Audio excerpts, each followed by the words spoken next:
I got out of my comfort zone and I took this and created this. All right, so we're gonna start off with a Lazy Susan that I've gotten from IKEA. And what I've done is sand it and then very lightly round it over the edges here so I don't have a real hard 90-degree angle. That helps the epoxy to kind of roll over. Now the finish that we're gonna do is a finish that I love to do, I just don't do it very often.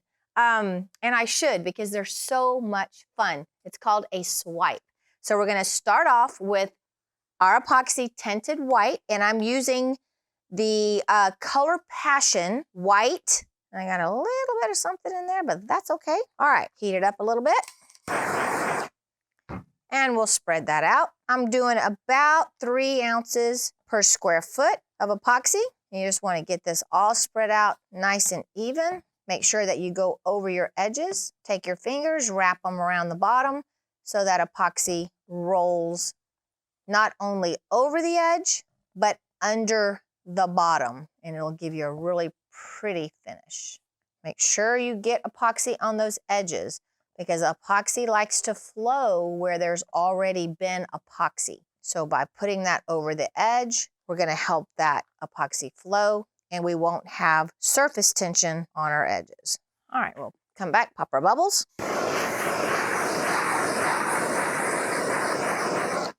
And now we're ready to get started with the fun part.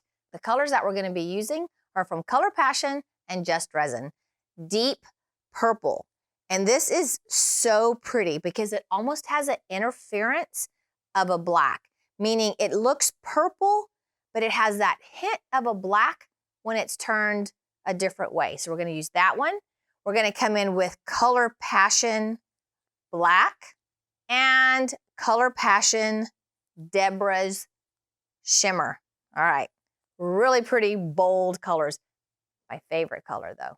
My own color, Rhonda. It's brand new. It's now available on our website and it's by Color Passion. I'm so excited to be able to use it in this finish. So what we're gonna be doing is swiping one color over the next color. So I'm just gonna come down here and lay out a design. We're gonna swipe from inside to outside. So depending on how you layer colors is gonna depend on what color is gonna be on top and what color is gonna cause the cells. Let's see, I'm gonna lay my pink down. Then I'm gonna lay my purple. I guess let's put Rhonda Aqua on the very end. Now what I'm gonna do is come in with, this paper is from our labels when we do our shipping, so that's shipping labels, but any waxy type of paper will work really well.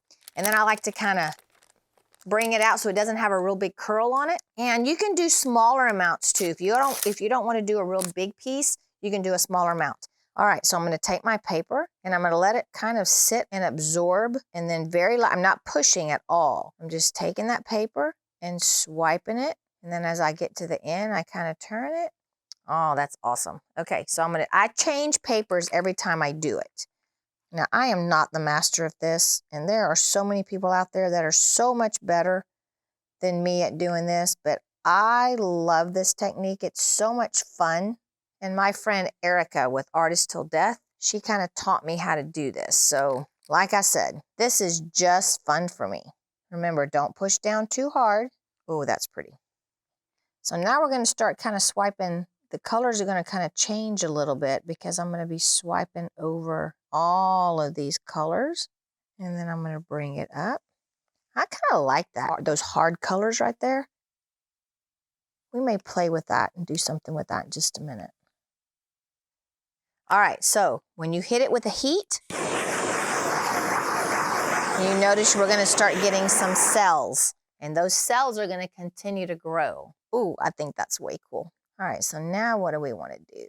I think what I'm gonna, now this is where the fun is because there's no really rhyme or reason to doing this. You just do what you like to do. I think I'm gonna leave that alone right now.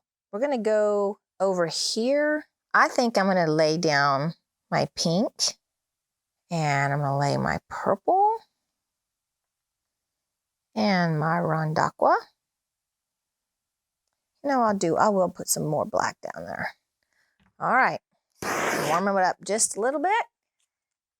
And let's see what we can do here. And like I said, guys, there's really no wrong way to do this as far as your design. Just have fun with it. Don't stress like I am. The first time Erica ever showed me how to do this, I was a nervous wreck. And I had to do it live on her YouTube channel. Scared me to death. And I'm gonna grab those little tails. Now, what I am gonna do is I have a little bit of white left in my bucket, and I'm gonna come here and just put a little white vein down the middle. See if I can get some cell. I like how that white was selling up over the top of this. I thought that was really pretty. Okay, so this is so much fun. Now I'm gonna get some detailed work. So I have a little skewer, and I think what I'm gonna do is just gonna play with it first with no color. And I'm just gonna get an idea. I think I'm just gonna run to kind of create a vein down the middle. All right, good. Now I'm gonna come in here with some Rhonda. All right, so anywhere where I think I need a pop of color, I can come in here and kind of play with that. All right, that's fun. Now, see, this is my problem. I never know when to stop. So I'm gonna come in here with some bright gold metallic spray. It's a fast drying metallic, so it's gonna float on top of the resin. And I'm gonna put some down on my table. Get it on my skewer. Now, I may not like this. We're just gonna kind of see. Oh yes, it's just a hint of that gold. I like that. Just a tiny bit. Now you don't want to go back once you've laid it down and try to manipulate it, because this spray paint dries very quickly on the surface. And if you go back and try to manipulate it, it'll actually kind of break off into little chunks because it's drying really quickly. So this is just a hint of that color, of that gold, just kind of playing and staying on the surface. So you really only see it if you turn a certain way. And this is where you just start having fun. All right, a little bit of heat.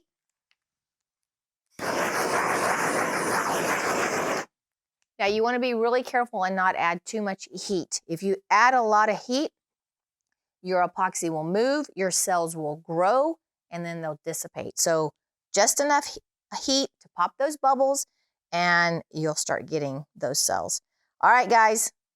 This was so much fun. I haven't done one of these in years. I love it. All righty. So what we will do from here is we'll let this cure for 24 hours. And then I'm going to come back tomorrow and I'll do a clear flood coat. I'll use art coat because I want my colors to stay really vivid and the white to stay white and really give me that contrast. Then after another 24 hours, I will come back with the ultimate top coat in gloss, and then we'll be done. Okay, it's been 24 hours and we are ready to do our flood coat. Now I have a very detailed video that we will link in the description of this video if you want to watch that on how to do a flood coat correctly. Alrighty, so what we're gonna do is, because I have the gold spray paint on the top and that spray paint sits on the surface, I can't get aggressive and use sandpaper over the entire surface because I would sand that gold off. So what I'm gonna do, I'm gonna take a Scotch-Brite and I'm gonna very lightly, all I'm trying to do is create a tooth for that next layer of epoxy, my flood coat, to grab a hold of. So I don't have to be real aggressive. I just wanna kind of get a little bit of that sanding pattern on top. Being very careful not to go over my gold spray paint. I'm gonna hit my edges. When you do those edges, be very mindful. Your edges are very, very thin with epoxy and you can easily burn through them. So that's why I always use a Scotch-Brite if I'm doing especially artwork, and I'm really, really careful. Okay, clean with IPA. isopropyl alcohol. Again, I'm not gonna run that isopropyl alcohol over the top of that gold spray paint. Just wanna be really careful not to pull that spray paint off. Once you clean with the isopropyl, make sure you have gloves on. Don't touch the surface with your bare hands because you'll have oil in your hands. I've mixed up my Art Coat clear flood coat, 3 ounces per square foot.